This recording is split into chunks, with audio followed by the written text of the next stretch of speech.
ஒருத்தர் சிகரெட்டும் கையுமா வந்தார். சார், இந்த புகைப்பிடிக்கிற பழக்கத்தை நிறுத்தி போடணும்னு தான் பார்க்குற முடியலன்னார். புகைப்பிடிக்கிறத நிறுத்துறது ரொம்ப சுலபம் சார் அப்படின்னார் இன்னொருத்தர். எப்படி சொல்கிறீங்கன்னு கேட்டார் அவர்.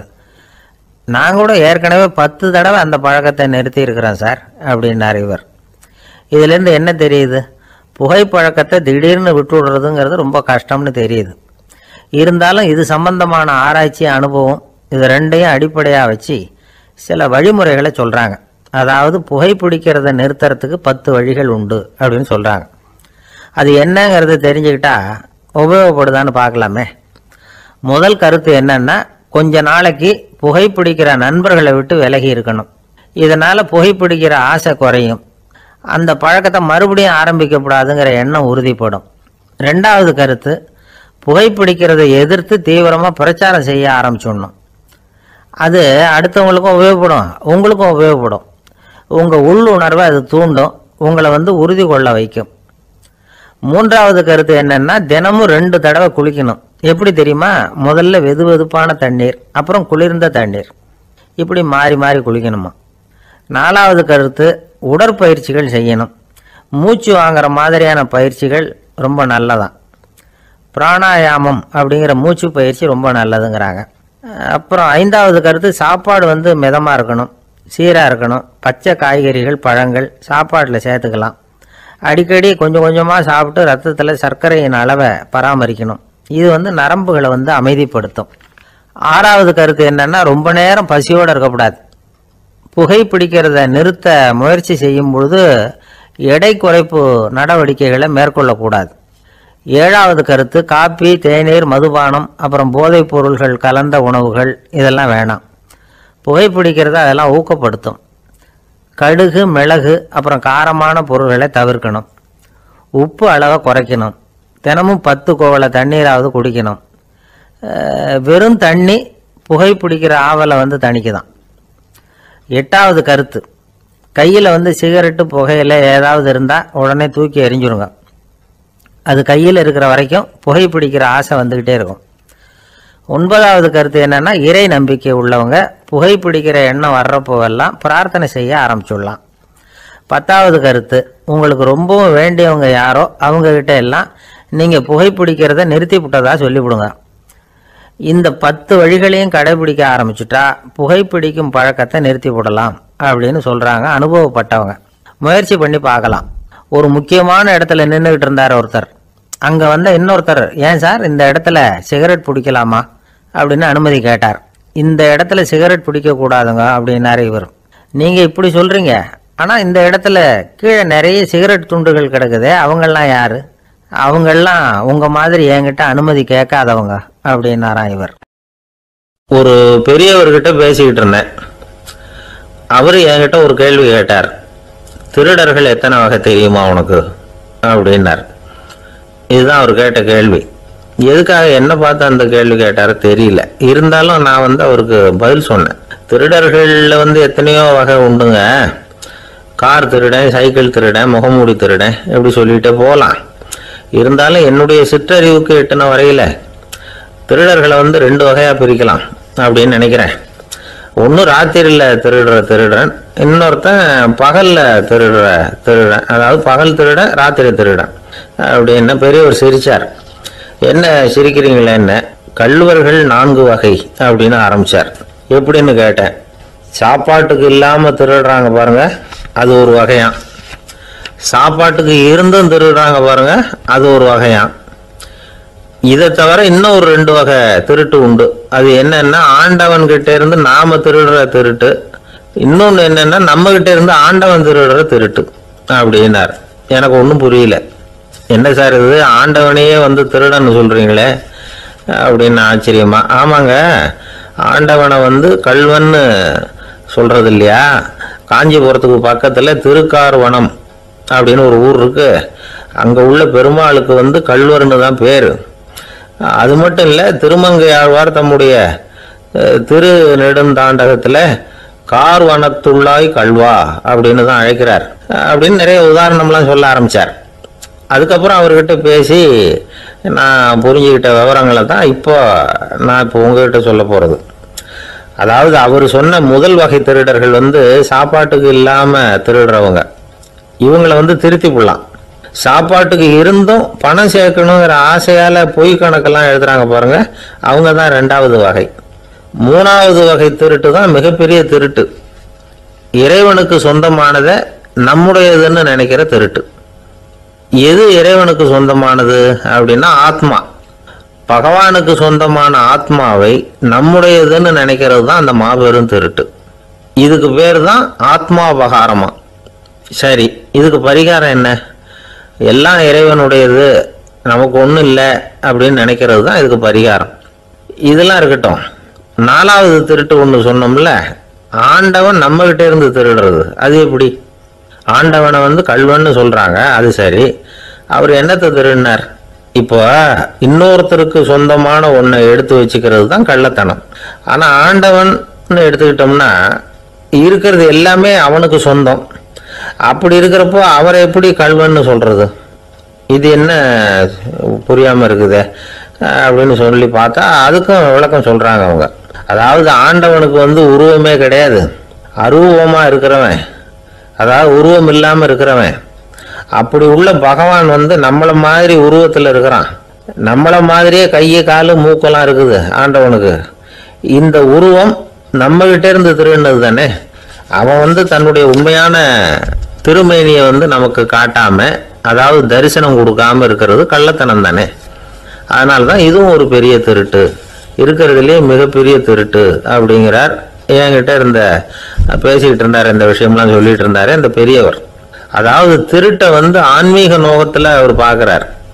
நம்ம பார்வையில இதை விட அபூர்வமான திருட்டுலாம் இங்க உண்டு, அபூர்வமான திருடர்களும் உண்டு.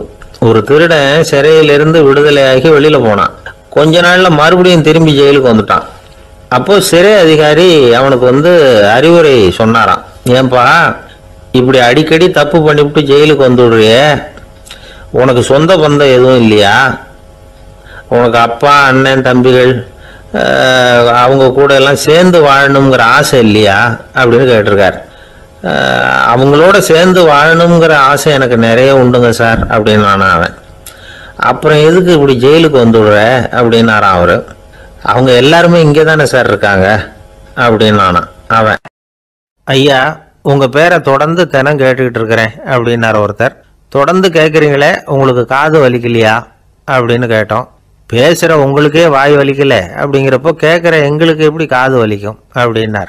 நம்ம உடம்புல ஒரு அதிசயம் என்ன தெரியுமா? ரொம்ப நேரம் நாம் நடக்கிறோம்னு வச்சுக்கோங்க, கால் வலிக்கும். ரொம்ப நேரம் வேலை செஞ்சால் கை வலிக்கும், உடம்பு வலிக்கும். ரொம்ப நேரம் பார்த்துக்கிட்டே இருந்தால் கண்ணு வலிக்கும். ரொம்ப நேரம் பேசிக்கிட்டே இருந்தால் வாய் கூட வலிக்கும். ஆனால் ரொம்ப நேரம் கேட்டுக்கிட்டே இருக்கிறதுனால காது வலிக்கிறது இல்லை. அதனால் கேட்கறதுக்கு முக்கியத்துவம் கொடுத்தாங்க நம்ம பெரியவங்க. திருவள்ளுவர் தேவையில்லாமல் வார்த்தைகளை உபயோகப்படுத்த மாட்டார். ஒரு திருக்குறள்னு எடுத்துக்கிட்டாவே அதில் மொத்தம் 7 வார்த்தைகள், அவ்வளவுதான். அப்படி 7 வார்த்தைகள் மட்டுமே உள்ள ஒரு திருக்குறளில் வள்ளுவர் ஒரே வார்த்தையை 5 தடவை உபயோகப்படுத்தியிருக்கிறார், திரும்ப திரும்ப பயன்படுத்தியிருக்கிறார். அப்படின்னா அதை எந்த அளவுக்கு வலியுறுத்தி சொல்றார் அப்படிங்கிறத நாம் புரிஞ்சுக்கணும். அது என்ன குறள்? செல்வத்துள் செல்வம் செவிச்செல்வம், அச்செல்வம் செல்வத்துள் எல்லாம் தலை. செவிச்செல்வம்ங்கிறது அவ்வளவு முக்கியமானது. கற்றலின் கேட்டல் நன்று. அதிகம் கேட்கணுங்கிறதுக்காகத்தான் எவ்வளவு கேட்டாலும் காது வலிக்கிறது இல்லை. குறைச்சலாக பேசணும், அதிகமாக கேட்கணும். இன்னொரு விஷயம் கவனிங்க, நம்ம உடம்புல கண்ணுக்கு மூடி இருக்குது, எதையாவது நாம் பார்க்க விரும்பலைன்னா உடனே கண்ணை மூடிக்கலாம். நம்ம வாய்க்கு மூடி இருக்குது, பேச விருப்பம் இல்லையா, வாயை மூடிக்கலாம். மூக்குக்கு கூட மூடிக்கிற வசதி இருக்குது, எதையாவது முகர விருப்பம் இல்லையா, மூச்சை அடக்கிக்கலாம். ஆனால் பாருங்கள், காதுக்கு மூடி கிடையாது, அதை கையால் தான் மூட முடியும். யார் என்ன சொன்னாலும் அது நல்லதோ கெட்டதோ காதில் விழுந்துக்கிட்டு தான் இருக்கும். அறிவு தான் நல்ல விஷயங்களை எடுத்துக்கிட்டு கெட்ட விஷயங்களை விட்டுடணும். நல்ல கருத்துக்கள் நம்ம காதில் நிறைய விழுந்துக்கிட்டே இருக்கணும். அதை கேட்டு நாம் நல்லபடியாக வாழணுங்கிறது தான் படைப்பின் விருப்பம். ஆன்மீகவாதிகள் கூட ஒன்று சொல்லுவாங்க, அதாவது ஆன்மீக பாதையில் நீங்கள் முன்னேறணும்னா முதல்ல சிரவணம் செய்யணும்பாங்க. அதாவது பெரியவங்க சொல்கிற நல்ல கருத்துக்களை கேட்கணும் அப்படின்னு அதுக்கு அர்த்தம். அதனால் யார் நல்ல கருத்துக்களை சொன்னாலும் அதை காது கொடுத்து கேளுங்க. இவ்வளவு கருத்துக்களையும் நம்ம நேயர் ஒருத்தர்கிட்ட சொல்லிகிட்டு இருந்தோம். அவரும் சரி சரின்னு தலையாடிக்கிட்டே இருந்தார். அப்புறம் சொன்னார், நீங்கள் சொல்கிறது சரிதான் சார், காதுக்கு மூடி இல்லைங்கிறது ரொம்ப சரி. அதனால தான் உங்கள் தகவல் கூட நாங்கள் விரும்புகிறோமோ இல்லையோ தினம் காதில் விழுந்துக்கிட்டு இருக்குது அப்படின்னார். எங்களுக்கு ரொம்ப பெருமையாக இருந்தது. அப்படியா அப்படின்னோம். ஆனாலும் என்ன மாதிரி சில பேர் நீங்கள் தகவல் சொல்கிற சமயத்தில் காதில் மூடி இல்லையேன்னு சொல்லி கவலைப்படுறதில்ல சார் அப்படின்னார். ஏன்னு கேட்டோம். காதை மூடுறதுக்கு தானே வசதி இல்லை, ரேடியோவை மூடுறதுக்கு வசதி இருக்குதுல்ல, அதனால் டக்குன்னு அதை மூடி வச்சுருவோம் அப்படின்னார். ஒருத்தர் ரொம்ப கவலையோடு உட்காந்துருந்தார். எதை பற்றி சார் கவலைப்படுறீங்கன்னு கேட்டோம். எதிர்காலத்தை பற்றி கவலைப்படுறேன்னார். ஏன்னு கேட்டோம். என்ன பண்ணுறதுன்னே தெரியல சார், எதிர்காலம் ஒரே இருட்டாக இருக்குது, பாதையே புரியலன்னார். இன்றைக்கி நம்ம இளைஞர்கள் பல பேருக்கு எதிர்காலம் இருட்டாக தான் தெரியுது. அவங்கெல்லாம் இந்த கதையை கொஞ்சம் கேட்கணும். ஒரு மலை அடிவாரத்தில் ஒரு சின்ன கிராமம். அந்த மலை ரொம்ப உயரமானது. அடர்த்தியாக செடி கொடிகள் மரங்கள் அதில் மண்டி கிடக்குது. பகல் வேளையில் இருட்டாக தான் இருக்கும், அவ்வளோ அடர்த்தி. அந்த மலை உச்சியில் ஒரு கோவில். நாள் ராத்திரியே புறப்பட்டாதான் காலையில் அந்த கோயிலுக்கு போய் சேர முடியும். கிராமத்து இளைஞன் ஒருத்தன் அந்த மலை உச்சிக்கு போக வேண்டியிருந்தது. கையில் ஒரு விளக்கை எடுத்துக்கிட்டு நாள் ராத்திரியே புறப்பட்டான். புறப்பட்டு போனவன் கிராமத்து எல்லையிலேயே நின்றுட்டான். ஏன் தெரியுமா? அவன் கையில் இருந்த விளக்கோட வெளிச்சம் 10 அடி தூரத்துக்கு தான் தெரியுது. அது வரைக்கும் தான் பாதை தெளிவாக இருக்குது. அதுக்கு அப்பால எல்லாம் ஒரே இருட்டாக இருக்குது, பாதை புரியல. இவன் யோசனை பண்ணி பார்த்தான். மனசுக்குள்ள ஒரு சந்தேகம்.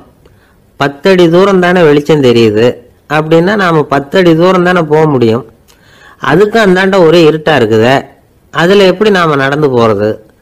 நாம் ரொம்ப தூரம் நடந்து போய் ஆகணுமே. அப்படிப்பட்ட நினப்பெல்லாம் அவனுக்கு வந்துவிட்டது. இதுதான் அவன் மனசில் ஏற்பட்ட தயக்கம். இப்படி யோசிச்சுக்கிட்டே அந்த இளம் ஆசாமி புறப்பட்ட இடத்துலேயே நின்றுக்கிட்டு இருக்கிறான். அந்த சமயத்தில் ஒரு வயசான பெரியவர் அந்த பக்கமாக வந்தார். அவர் கையில் இதை விட சின்னதாக ஒரு விளக்கு வச்சுருந்தார். அது எப்படின்னா அது ஒரு 5 அடி தூரத்துக்கு தான் வெளிச்சம் காட்டுது, அவ்வளவு சின்ன விளக்கு. அவரும் மலை உச்சிக்கு போகிறதுக்காக தான் வந்துக்கிட்டு இருக்கிறார். அவரை பார்த்து இவன் கேட்டான், என்ன பெரியவரே, இவ்வளவு சின்ன விளக்கை வச்சுக்கிட்டு அவ்வளவு தூரத்துக்கு எப்படி மலையேற போகிறீங்க அப்படின்னு கேட்டான். நீ ஏன் இப்படி தயங்கிட்டே நிற்கிறேன்னு கேட்டார் பெரியவர். என்கிட்ட இருக்கிற விளக்கு 10 அடி தூரத்துக்கு தான் பாதையை காட்டுதுன்னா. இப்போ பெரியவர் சொன்னார், தம்பி, உன் கையில் இருக்கிற விளக்கு கொடுக்குற வெளிச்சத்தை வச்சு நீ முதல்ல 10 அடி தூரம் முன்னாடி போ. 10வது அடியில் போய் நின்றுக்கிட்டு பாரு, மறுபடியும் ஒரு 10 அடி தூரத்துக்கு பாதை தெரியும். இப்படி உன் கையில் இருக்கிற விளக்கு தொடர்ந்து வெளிச்சம் காட்டிக்கிட்டே இருக்கும். நீ முன்னேற முன்னேற அந்த வெளிச்சமும் முன்னேறும். அதனால் எத்தனை கிலோமீட்டர் தூரம் வேணும்னாலும் நீ இந்த 10 அடி தூரம் வெளிச்சத்தை வச்சுக்கிட்டே நீ போயிடலாம், புறப்படு அப்படின்னார். இப்போ தான் அந்த பெரியவர் சொன்னது இளைஞனுக்கு பளிச்சுன்னு புரிஞ்சுதான். உடனே உற்சாகமாக புறப்பட்டான், உச்சிக்கு போய் சேர்ந்தான். இந்த கதையிலேருந்து நாம் புரிஞ்சிக்க வேண்டியது என்ன தெரியுமா? நீண்ட கால திட்டம் ஒன்று போடும் பொழுது நமக்கு முன்னாடி இருக்கிறத மறந்துட்டு மனசை போட்டு குழப்பிக்க கூடாது. உங்கள் கையில் என்ன இருக்கோ அதுலேயே உங்கள் எதிர்காலம் மறைஞ்சிருக்குது. கண் முன்னாடி தெரியறத வச்சு ஆரம்பிங்க, போக போக வழி தானாக புலப்படும் அப்படிங்கிறார் ஒரு பெரியவர். பெரிய பயணங்களையெல்லாம் இப்படி தான் நடத்த வேண்டியிருக்கும். ஒவ்வொரு அடியாக எடுத்து வச்சா ஓடி போய் சேர்ந்து விடலாம். மலைச்சி போய் நின்றுட்டா நின்றுக்கிட்டே இருக்க வேண்டியது தான். நம்ம ஆள்லாம் ரொம்ப மோசமாக இருக்கிறாங்க. ஒருத்தன் அப்படி தான் நீண்ட தூர பிரயாணம் ஒன்று புறப்பட்டான். ரயில் போய்கிட்டே இருந்தது. கொஞ்சம் தூரம் போச்சு, பாதி வழியில் கையில் வச்சுருந்த டிக்கெட்டை காற்றுல விட்டுட்டான். ஐயோ, என் டிக்கெட்டு போயிட்டுதே அப்படின்னு கத்த ஆரம்பிச்சுட்டான். பக்கத்தில் இருந்த பெரியவர் அவனை பார்த்து பரிதாபப்பட்டு, கவலைப்படாத தம்பி, போனால் போகுது, வேறு டிக்கெட் வாங்கிக்கலாம் அப்படின்னு ஆறுதல் சொன்னார். அதுக்கு அவன் சொல்கிறான், சார், நான் அதுக்காக அழலை, அந்த டிக்கெட்டு கிடைச்சா தானே நான் எந்த ஊருக்கு போகணுங்கிறது எனக்கு தெரியும் அப்படிங்கிறான். ஒரு நண்பர் யாருக்கோ ஃபோன் பண்ணிகிட்டு இருந்தார். அவர் பேசி முடித்ததும் நான் அவரை பார்த்து, இப்போ ஃபோன் பண்ணிங்களே, அந்த ஃபோன் நம்பர் என்ன அப்படின்னு கேட்டேன். அவர் தலையை சொரிஞ்சுக்கிட்டார், ஞாபகம் வரலன்னார். சரி சார், அதை விடுங்க, உங்கள் மனைவி பேர் என்ன அப்படின்னு கேட்டேன். மாலதின்னார். என்ன சார் இது வேடிக்கை, கொஞ்ச நேரத்துக்கு முன்னாடி பேசின ஃபோன் நம்பர் மறந்து போச்சு, எப்போவோ கல்யாணம் பண்ணிக்கிட்ட மனைவி பேர் மறக்கலை, அதை கரெக்டாக சொல்லிவிட்டீங்களே அப்படின்னு கேட்டேன். அவர் என்ன ஒரு மாதிரியாக பார்த்தார். அவர் அப்படி என்னை பார்த்ததில் ஒன்றும் தப்பு இல்லை, ஏன்னா நாம் எல்லாருமே அப்படித்தானே, ஒரு குறிப்பிட்ட காரியத்துக்காக தொலைபேசியில் ஒருத்தட்ட பேசுகிறோம், அதுக்கப்புறம் அந்த எண் நமக்கு அனாவசியம், அதனால் மறந்துடுறோம். இதுக்கு பேர் தான் தற்காலிக ஞாபகம். ஆனால் மனைவி பேரை வந்து மறந்துட முடியுமா? முடியாது. அது வந்து அவசியமான ஒன்று. அடிக்கடி அந்த பேரை வந்து உபயோகப்படுத்துகிறோம். அதனாலேயே அது வந்து முக்கியங்கிறதுனாலேயும் அதை மறக்கறதில்ல. இதுக்கு பேர் நிரந்தர ஞாபகம். சரி, இந்த தற்காலிக ஞாபகம், நிரந்தர ஞாபகம், இது ரெண்டு ஞாபக அளவுகளையும் கட்டுப்படுத்துறது எது அப்படின்னா மூளைக்குள்ள நடக்கிற மின்சார நடவடிக்கைகள் தான். தற்காலிக ஞாபகம் ஒரு மின்னல் மாதிரி தோன்றி மறையுது. நிரந்தர ஞாபகம் ஒரு படிவம் போல மூளையில படிஞ்சுடுது. ஒரு சம்பவத்தின் பல பிரதிகள் மூளையில பல்வேறு பகுதிகளிலேயும் படிகிறதுனால ஒன்று மறைஞ்சாலும் மறந்தாலும் இன்னொன்று மறையறதில்லை. இப்படிப்பட்ட நிலைமையில தான் இந்த தொண்டையில் இருக்கு, வாயில் வரமாட்டேங்குது சார் அப்படிமா. ஒருத்தருக்கு எந்த துறையில் ஆர்வமும் ஈடுபாடும் அதிகமோ அது சம்பந்தமான ஞாபக சக்தி அதிகமாக இருக்கும். தொழிலை விரும்புகிற ஒரு டெலிஃபோன் ஆப்ரேட்டருக்கு எண்கள்லாம் நல்ல ஞாபகம் இருக்கும். அது மாதிரி கவிஞர்களுக்கு வார்த்தைகள் நல்ல ஞாபகத்தில் இருக்கும்.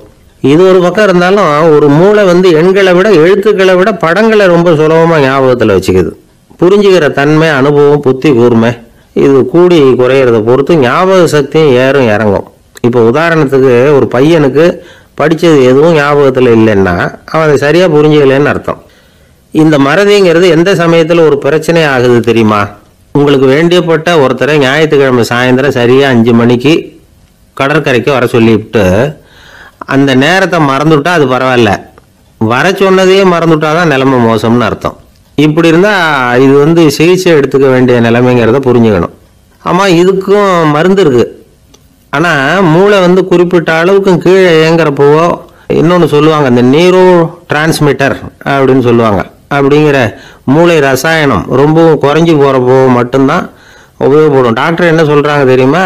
மூளையை பொறுத்த வரைக்கும் அதில் ஞாபக சக்தி அதிகமாக உள்ள மூளை, மறதி உள்ள மூளை அப்படின்னு ஒன்றும் கிடையாது அப்படிங்கிறாங்க. நினைவு வச்சுக்கிறதுக்கு பயிற்சி அளிக்கப்பட்ட மூளை, பயிற்சியற்ற மூளை அப்படின்னு வேணும்னா சொல்லலாம் அப்படின்னு சொல்கிறாங்க. அதனால் நம்ம ஞாபக சக்திங்கிறது நம்மக்கிட்ட இருக்கிற பயிற்சி, முயற்சி இதை பொறுத்து தான் அமையும். ஒருத்தர் ஒரு பென்சிலை எங்கேயோ வச்சுக்கிட்டு தேடிக்கிட்டு இருந்தார். அப்புறம் என்னமோ தீவிரமாக யோசனை பண்ணி அதை ஞாபகப்படுத்தி பார்த்துக்கிட்டு இருந்தாராம். எதிரில் உட்காந்துருந்தவர் சொன்னார், பென்சிலை தானே தேடிக்கிட்டு இருக்கீங்க, அது உங்கள் வலது காதில் இருக்குது சார் அப்படின்னாராம் அவர். இதுக்கு அவர் சொல்லியிருக்காரு, பென்சிலை வந்து வலது காதில் தான் வச்சுருக்கேங்கிறது எனக்கு நல்லா ஞாபகம் இருக்குது, ஆனால் எது வலது காதுங்கிறது தான் மறந்து போச்சு அப்படின்னாராம். அவர் அதை தான் யோசிச்சுட்டு இருந்திருக்கிறார். 2 பேர் சுவாரஸ்யமாக பேசிகிட்டு இருக்கிறப்போ குறுக்க புகுந்து தொந்தரவு பண்ணுறதுக்குன்னே சில பேர் இருப்பாங்க. அது ரொம்ப இடைஞ்சலாக இருக்கும். இதே மாதிரி மின்காந்தம் கூட குறுக்க புகுந்து தொந்தரவு பண்ணும்.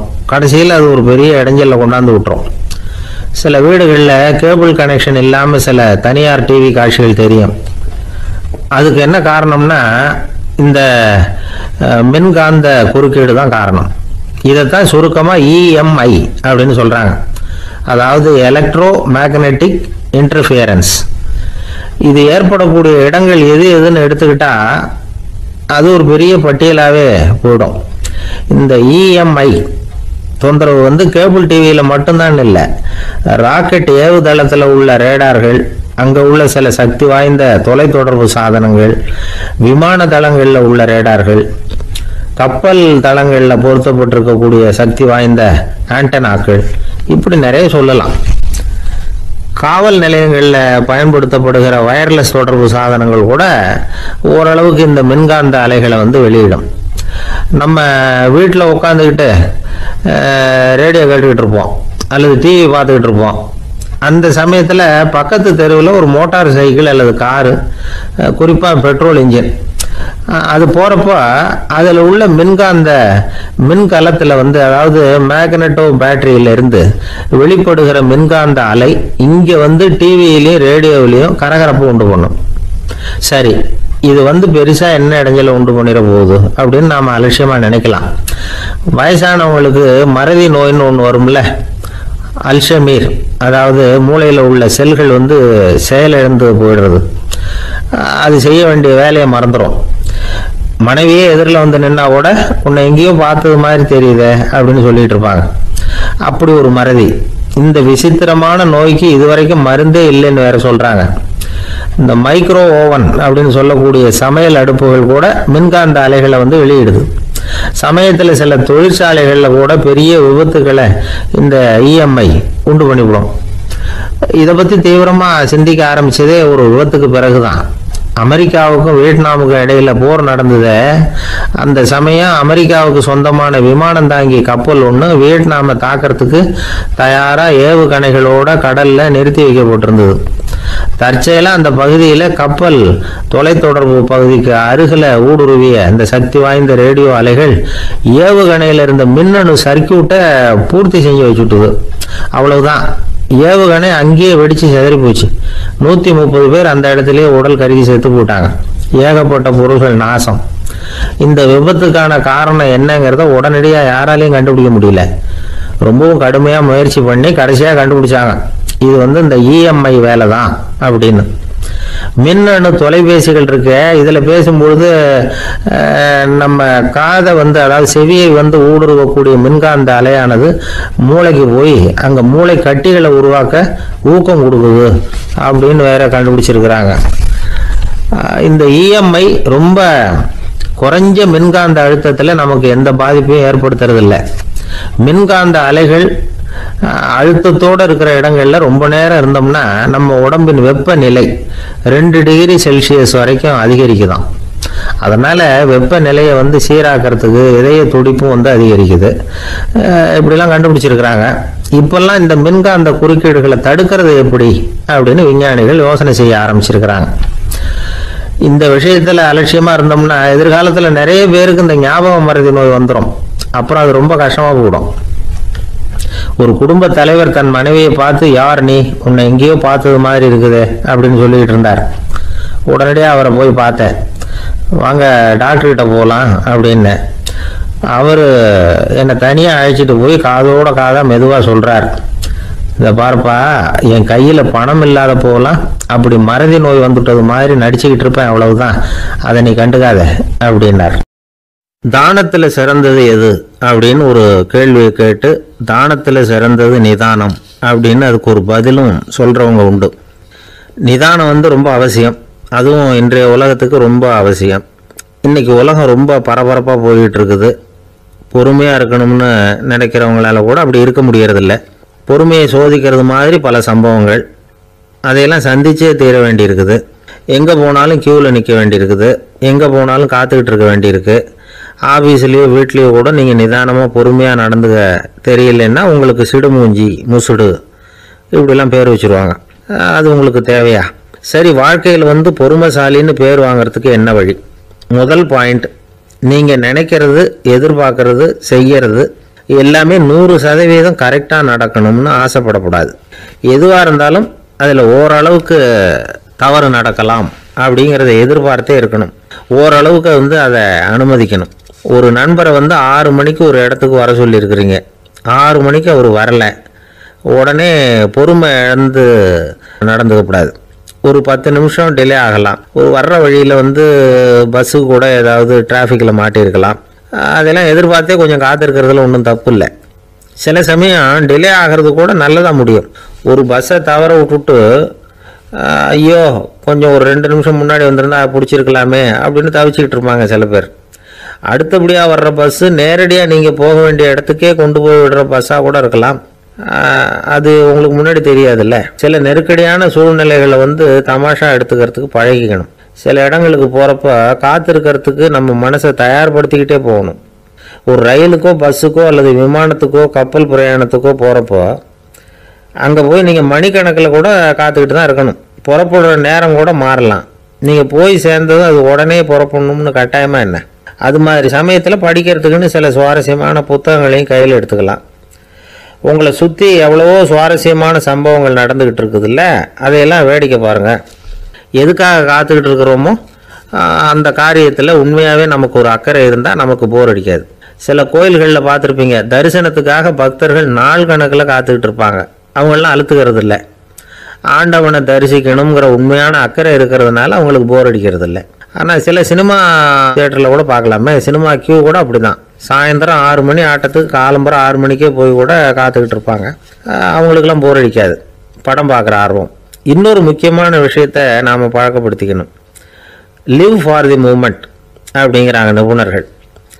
ரொம்ப பேர் எப்படின்னா அடுத்தபடியாக நடக்க போகிற விஷயத்திலேயே கவனமாக இருப்பாங்க. அந்த நினைப்புலேயே இந்த நிமிஷத்தை பொறுமை இல்லாமல் கழிப்பாங்க.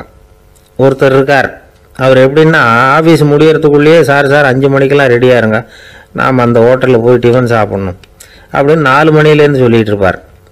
4:55 பரபரப்பாக ஓடி வருவார். 2 பேரும் புறப்படுவோம், ஹோட்டலுக்கு போவோம், சாப்பிட்டுக்கிட்டு இருப்போம். அப்படி சாப்பிட்டுட்டு இருக்கிறப்ப சார் சாப்பிட்டு முடித்ததும் நேராக ஒரு ஜவுளி கடைக்கு போகிறோம் அப்படிம்பார். பரபரக்க சாப்பிட்டு முடிப்பார், புறப்படுவார். ஜவுளி கடையில் அவசரமாக சீக்கிரம் பில் போடுங்க சார், சினிமாவுக்கு நேரம் ஆகிடும்பார். சினிமா தியேட்டரில் உட்காந்து அடுத்தபடியாக எங்கே டின்னர் சாப்பிட்றதுன்னு யோசனை பண்ணிகிட்டு இருப்பார்.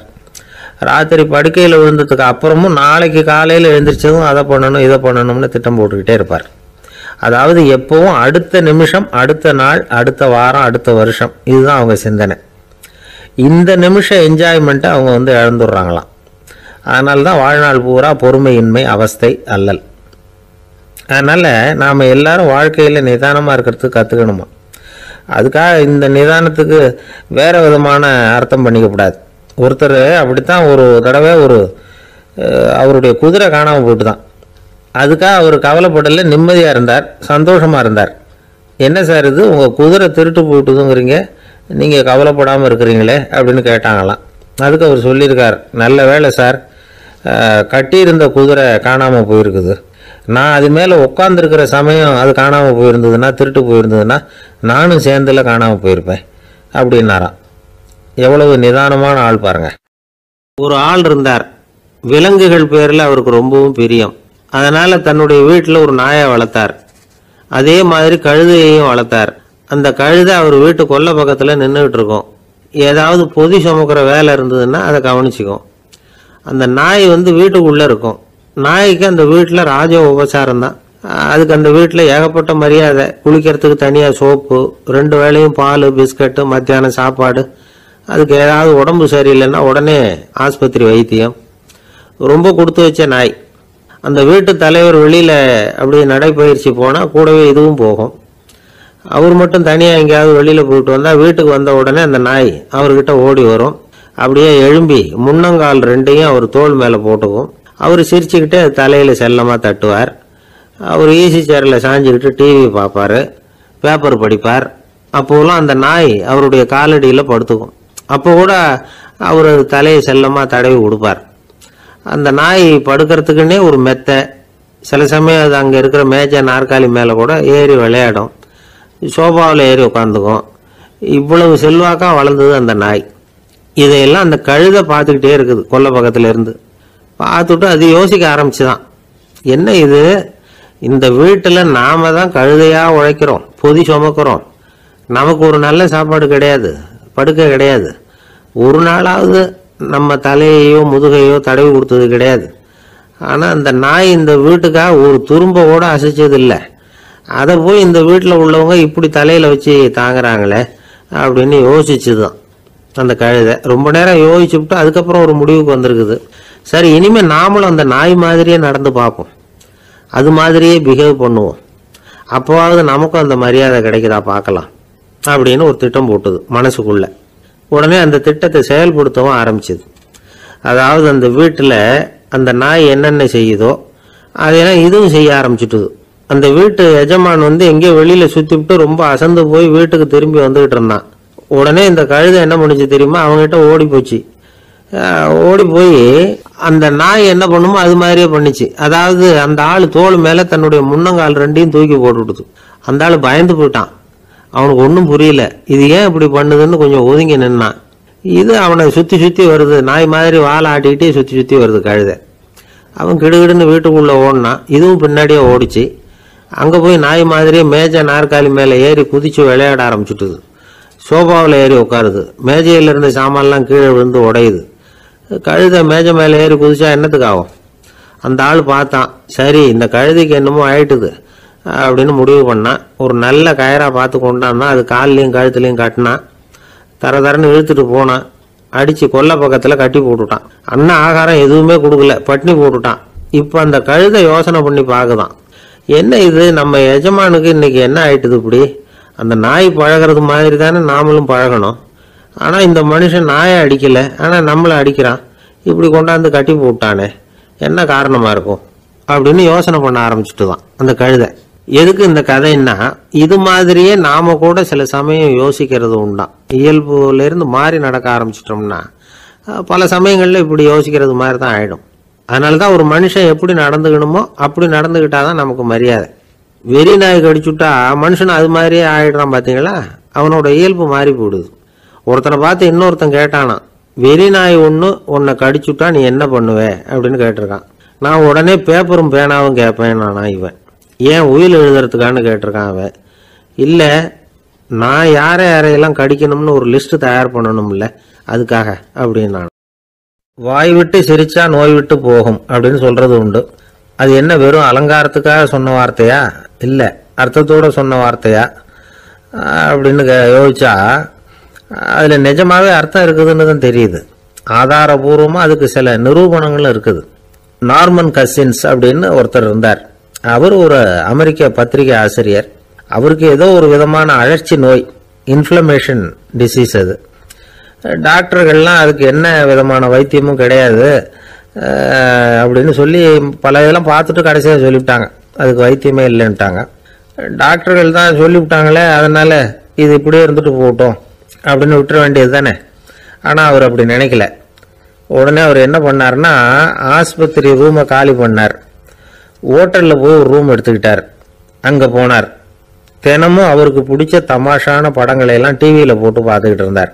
சிரிப்பு வரக்கூடிய புத்தகங்களை எல்லாம் படித்தார். கொஞ்ச நாள் ஆச்சு, அவருக்கு இருந்த தொந்தரவு குணமாக ஆரம்பிச்சுட்டுது. இதை கேள்விப்பட்ட உடனே பழைய டாக்டர்கள்லாம் ஓடி வந்தாங்க. ஓடி வந்து பார்க்குறாங்க, அவர் உடம்பை சோதனை பண்ணி பார்க்குறாங்க. பார்த்தா அவர் உடம்பு குணமாகறதுக்கு உதவியாக இருந்தது சிரிப்பு தான் அப்படிங்கிறத விஞ்ஞானபூர்வமாக அவங்க ஒத்துக்கிட்டாங்களாம். இருந்தாலும் சிரிப்பு எந்த முறையில் எந்த விதத்தில் உதவி பண்ணுது அப்படிங்கிறத இன்னமும் சரியாக புரிஞ்சிக்க முடியல. ஆனாலும் ஒரு சில விஷயங்கள் மட்டும் புரியுது. அது என்னன்னா, சிரிப்பு சுவாசத்தை மேம்படுத்துது, ரத்த அழுத்தத்தை குறைக்குது, உடம்பு குணமாகறதுக்கே உரிய சில ஹார்மோன்கள் அதிகமாக உருவாக்கி வர்றதுக்கு வழி செய்யுது. இந்த அளவுக்கு தான் சிரிப்போட செயல்பாட்டை நாம புரிஞ்சுக்க முடியுது. இருந்தாலும் இதை பற்றி கண்டுபிடிக்க வேண்டியது இன்னமும் ஏராளமாக இருக்கு. அதையெல்லாம் விவரமாக கண்டுபிடிக்கிற வரைக்கும் நாம் காத்துக்கிட்டு இருக்க வேண்டியதில்லை. இப்போவே தாராளமாக சிரிக்கலாம். அதில் என்னத்துக்கு சிக்கணும், காசா பணமா? சிரிப்புன்னா ஹாஹான்னு சத்தம் போட்டு சிரிச்சாதான் உடம்புக்கு நல்லதுன்னு இல்லை. லேசான புன்னகை கூட உடம்புக்கு நல்லது செய்யுமா. லேசா புன்னகை பூத்தா அந்த சமயத்தில் நாம் எப்படி ஆகுது, நம்ம உடம்பு பூரா அமைதி அடையுதான். இதையும் ஆதாரபூர்வமாக கண்டுபிடிச்சு தான் சொல்கிறாங்க. எப்போவாவது மனசு சங்கடமாக இருக்கிறப்போ கொஞ்சம் முயற்சி பண்ணி முகத்தில் புன்னகையை கொண்டுகிட்டு வந்து பாருங்கள். அதோட சுகம் உங்களுக்கு அனுபவித்து பார்த்தா தான் தெரியும். கண்ணும் உதடும் மலரும் பொழுது இருக்கிற ஆனந்தமே ஆனந்தம் அப்படிங்கிறாங்க அனுபவித்து பார்த்தவங்க. வாழ்க்கையில் நாம் தமாஷா இருக்கணும்னா அதுக்கு சில வழிகளையும் அவங்க சொல்லி வச்சிருக்கிறாங்க. முதல்ல நீங்கள் உற்சாகமாக இருக்கிறவங்க கூடவே அதிகமாக பழகணும், அவங்க கூடவே அதிக நேரம் இருக்கிறது மாதிரி பார்த்துக்கணும். அழுது வடிகிறவங்ககிட்டயே இருக்கக்கூடாது, அவங்கள அவாய்ட் பண்ணுங்க, அவங்கள விட்டு விலகி வந்துடுங்க. உங்கள் முன்னாடி இருக்கிறவர் எப்பவும் மூஞ்சியை தொங்க போட்டுக்கிட்டே இருக்கிறவராக இருந்தால் கொஞ்ச நாளில் உங்கள் முகமும் அப்படியே ஆகிடுமா, ஜாக்கிரதையாக இருக்கணுமா. ரெண்டாவது, எடுத்ததுக்கெல்லாம் சீரியஸ் ஆகிடக்கூடாது, எதையும் நிதானமாக யோசிக்கணும்.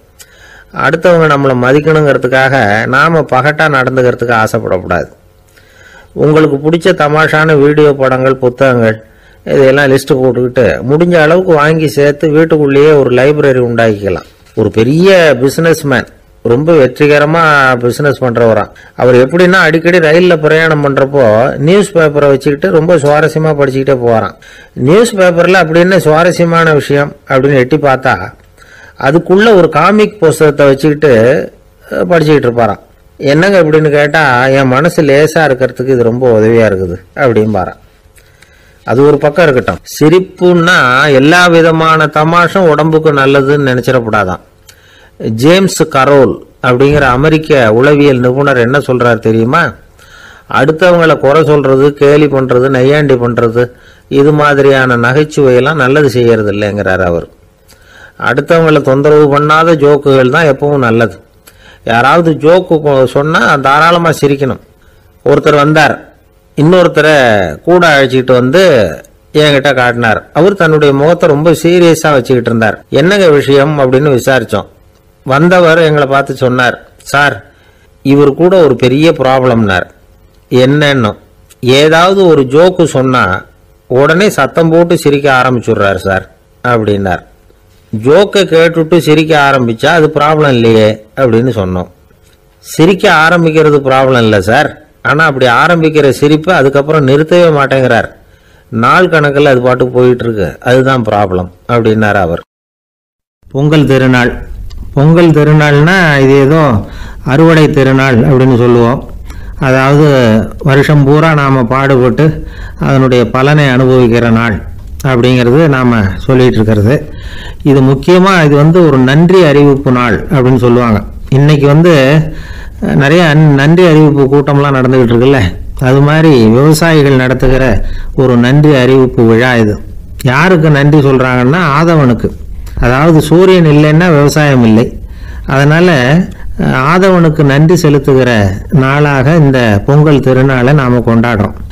அதாவது இந்த பொங்கலில் விவசாயிகள்கிட்ட இருந்து நிறைய பண்புகளை நாம் தெரிஞ்சுக்க வேண்டிய நாள் இது. விவசாயிகள் அவங்க விவசாயம் முன்னேறி இருக்கிற அளவுக்கு விவசாயிகளுடைய வாழ்க்கை தரம் முன்னேறலை. அந்த அளவுக்கு அவர்கள் நாட்டுக்காக உழைச்சிக்கிட்டு இருக்கிறாங்க. அந்த காலத்திலே அதை பற்றி ஒரு கதை சொல்கிறது உண்டு. ஒரு வயசான ஆள் நிலத்தில் ஏறு ஊதுகிட்டு இருந்தாராம். கிழிஞ்சு போன ஒரு சின்ன துண்டை தான் இடுப்பில் கட்டியிருந்தாராம். தலையில் ஒரு கந்தலை சுற்றி இருந்தார். உடம்பு பூரா சேரு, ரொம்ப ஏழை. ஏறு ஓட்டிகிட்டு இருக்கிறவர் வேறு எப்படி இருப்பார்? இருந்தாலும் அந்த ஆள் ரொம்ப ஜாலியாக பாட்டு பாடிக்கிட்டே ஏறு ஊதுகிட்டு இருந்தாராம். உடம்புல தான் அவர் ஏழையை தவிர மனசில் ஒரு ஏழையாக தெரியல. அந்த சமயத்தில் அந்த நாட்டு ராஜா அந்த பக்கமாக குதிரை மேலே வந்தாராம். வேட்டைக்கு போயிட்டு பரிவாரங்களோடு திரும்பி வந்துகிட்டு இருக்கிறார். ரொம்ப செல்வ செழிப்பில் இருக்கிற ராஜா அவர் இந்த வயசான விவசாயியை பார்த்துருக்கார். இந்த ஆள் ரொம்பவும் ஏழைங்கிறது அவர் பார்த்தாவே பளிச்சுன்னு தெரியுது.